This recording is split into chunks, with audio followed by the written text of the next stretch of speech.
नमस्कार दोस्तों, स्वागत है आपका मेरे चैनल पर। तो खाने में अगर स्वादिष्ट कढ़ी मिल जाए और वो भी कम मेहनत, कम तेल और कम समय में बनकर तैयार हो जाए तो फिर क्या ही कहना।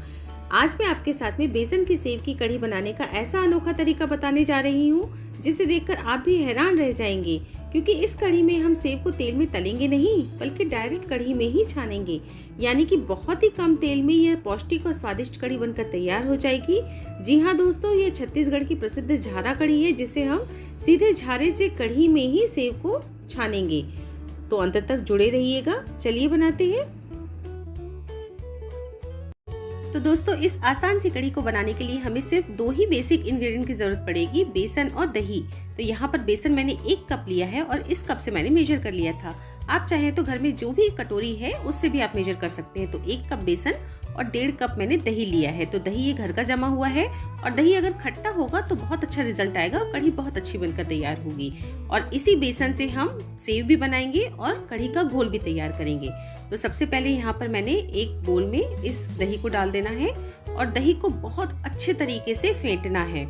तो फेंटने से क्या होगा कि इसमें जो भी दरदरापन है या जो भी गुठलियां हैं दही में, वो सारी दूर हो जाएंगी। बिल्कुल स्मूथ सा इसका हमको घोल बनाना है।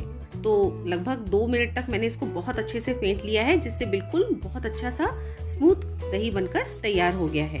ये देखिए, आप इसको मथाने से भी कर सकते हैं या इस तरीके के बीटर से भी कर सकते हैं। अब इसमें हम इसी बेसन में से थोड़ा थोड़ा करके बेसन डालेंगे घोल बनाने के लिए। तो पहले मैंने 2 चम्मच डाला है और इसको अब अच्छे तरीके से फेंटेंगे।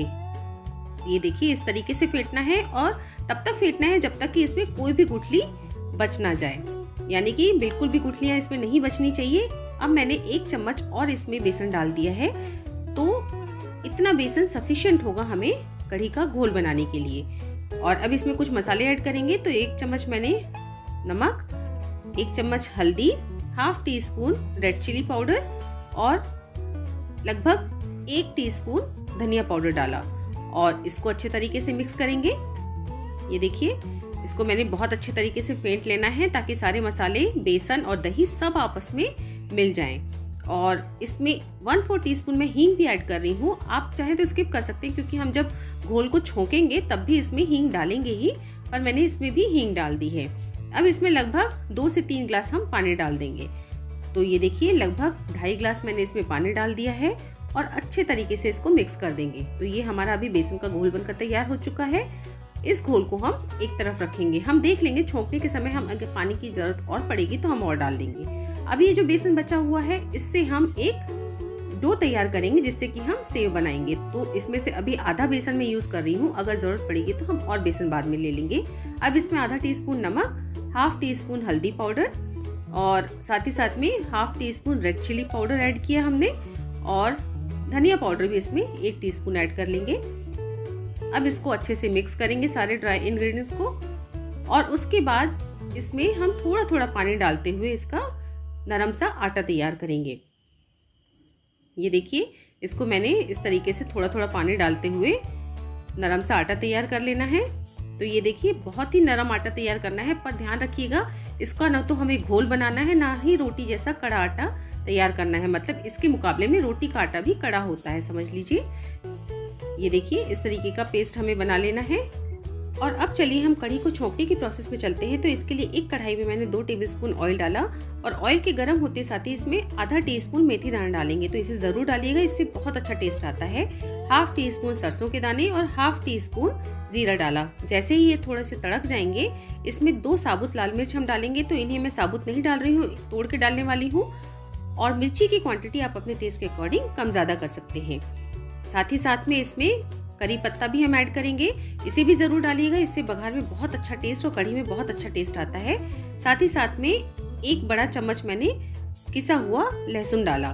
तो यहाँ पर आप प्याज भी डाल सकते हैं, टमाटर भी डाल सकते हैं, पर मैं ये सब नहीं डाल रही हूँ। साथ में 1 चम्मच मैंने हींग डाली, हींग का पाउडर। अगर आप साबुत खड़ी वाली हींग डाल रहे हैं, डलियां जो होती हैं वो डालेंगे तो कम डालिएगा। अब साथ ही साथ में कुछ धनिया पत्ते भी मैंने इसी समय डाल दिए हैं, जो कि डंठल के साथ में है। तो डंठल का बहुत अच्छा फ्लेवर आता है। इसे थोड़ी देर तक हम भूनेंगे। और अब इसमें 1 टीस्पून हल्दी powder, half teaspoon red chilli powder और 2 टीस्पून धनिया पाउडर ऐड करेंगे। इनको डालने के बाद में कुछ सेकंड्स के लिए इसे भूनेंगे ज़्यादा नहीं भूनना है और ये सारी प्रोसेस हम लो फ्लेम पर करेंगे। और अब इसमें हम हमारा जो कढ़ी का घोल बनाया था उसे डाल देंगे। ये देखिए सारा घोल मैंने डाल दिया है और अभी फ्लेम को बिल्कुल लो रखना है क्योंकि ये दही है। अगर आप तेज़ करेंगे और साथ ही साथ में चलाते भी जाना है नहीं तो दही फट जाएगा। पानी मुझे कम लग रहा है तो इसमें लगभग 1.5 गिलास मैंने और पानी डाला, यानी कि 2.5 गिलास पहले और 1.5 गिलास बाद में, टोटल 4 गिलास मैंने इसमें पानी डाला है। और अब इसको लगातार चलाते हुए हम पकाएंगे जब तक कि ये गर्म ना हो जाए कढ़ी। उसके बाद मैंने आंच को तेज कर दिया है और अब आप चाहें तो तेज फ्लेम पर इसको 1 बॉयल आने तक पका सकते हैं। तो 1 बॉयल आने तक मैंने तेज आंच पे पकाना है इसको। साथ ही साथ में इसमें मैंने नमक भी स्वादानुसार ऐड कर देना है। तो अब इसको बीच बीच में चलाते हुए हम पकाएंगे, लेकिन स्टार्टिंग में जब आप दही का घोल डालते हैं तब ज़रूर इसको चलाते रहिए और धीमी आंच पर पकाइए, नहीं वरना दही फट जाएगा। और ये देखिए कढ़ी में उबाल आ चुका है। अब मैंने गैस को लो कर दिया है। ये देखिए बहुत बढ़िया उबाल आ चुका है और अब इस स्टेज में हम इसमें सेव को छानना शुरू करेंगे। तो जैसे ही उबाल आएगा अब इसमें हम सेव को डालेंगे। तो ये एक झारा जो नॉर्मल जिससे हम पूरी छानते हैं वो झारा मैंने लिया है, ये सभी के घरों में होता है। इसमें दोनों तरफ हम ऑयल लगा लेंगे। हल्का सा ब्रश कर लिया मैंने ऑयल का, ये देखिए, ताकि इसमें बेसन एकदम से चिपक ना जाए। और जो हमने ये बेसन का डो तैयार किया था उसे हम थोड़ा सा रखेंगे और इस तरीके से हाथों से हम मसलते हुए इसमें सेव छानते जाएंगे। तो देखिएगा ये इस जो बेसन का हमने डो तैयार किया है इसको अगर आप पतला कर देंगे ना तो बूंदी जैसे निकलेंगे, लेकिन अगर थोड़ा गाढ़ा रखेंगे तो इस तरीके के बहुत ही बढ़िया सेव बनकर तैयार होते हैं। ये देखिए कितनी आसानी से इसमें हम सेव छानते जा रहे हैं। और दोस्तों उस समय जब हम बेसन का आटा तैयार कर रहे थे तब मैंने थोड़ा सा बेसन बचा लिया था, तो उस बेसन को भी मैंने इस तरह से सेव बनाने में ही यूज बाद में कर लिया है, यानी कि पूरा 1 कटोरी बेसन हमारा इस्तेमाल हो चुका है। तो ये देखिए इस तरीके से थोड़ा थोड़ा मैंने बेसन का जो आटा है उसके ऊपर रखते हुए, झारे के ऊपर रखते हुए इसमें सेव पूरे बना लिए हैं। अब सेव छानने के बाद में इमीडिएट इसके ऊपर हमको कोई भी चमचा वगैरह लगा के हिलाना नहीं है, नहीं तो ये जो सेव है वो टूट जाएंगे, पूरे घुल जाएंगे। तो इसको कुछ सेकंड्स के लिए नहीं, कुछ मिनट्स के लिए, लगभग 10 मिनट के लिए यूं ही हमको पकने देना है। और लगभग 10 मिनट जब ये पक जाएगा तब इसमें धीरे से हम किनारे से चमचा लगाना स्टार्ट करेंगे। ये देखिए इस तरीके से धीरे धीरे इसको हिलाएंगे। और 10 मिनट चूंकि पक चुका है, यानी कि अब ये बेसन के सेव टूटेंगे नहीं। देखिए कितनी बढ़िया सेव हमारे बनकर तैयार हो चुके हैं। और अब आप जितनी गाढ़ी कढ़ी पसंद करते हैं उतना गाढ़ा होने तक इसे यूं ही पकने दें। तो ये देखिए मैंने इसे कुछ देर तक पकने दिया और ये हमारी कढ़ी बनकर बहुत बढ़िया तैयार हो चुकी है। अभी आपको थोड़ी सी पतली लग रही होगी पर ये ठंडी होने के बाद और गाढ़ी हो जाती है। तो ये देखिए हमारी बहुत ही आसान सी कढ़ी बनकर तैयार हो चुकी है। इसको हम एक तरफ रखेंगे और इसके लिए अब एक ज़बरदस्त सा तड़का तैयार करेंगे।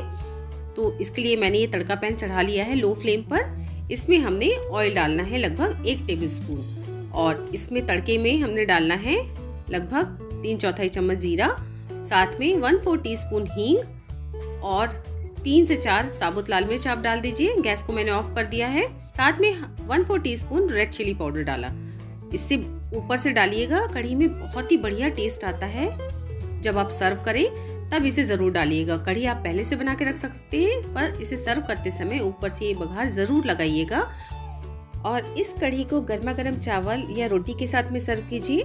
तो दोस्तों अगर आप तले हुए पकौड़ों की कढ़ी से बोर हो चुके हैं और कुछ नया बनाकर खाना चाहते हैं तो इस कढ़ी को ज़रूर एक बार ट्राई कीजिएगा, आपको ज़रूर बहुत पसंद आएगी। तो उम्मीद करती हूँ आज की रेसिपी आपको पसंद आएगी। यदि पसंद आए तो इसको ज़्यादा से ज़्यादा लाइक और शेयर कीजिए, साथ में मेरे चैनल को सब्सक्राइब भी ज़रूर से कीजिए। तो फिर मिलते हैं मेरी एक अगली और नई रेसिपी के साथ, तब तक के लिए बाय बाय।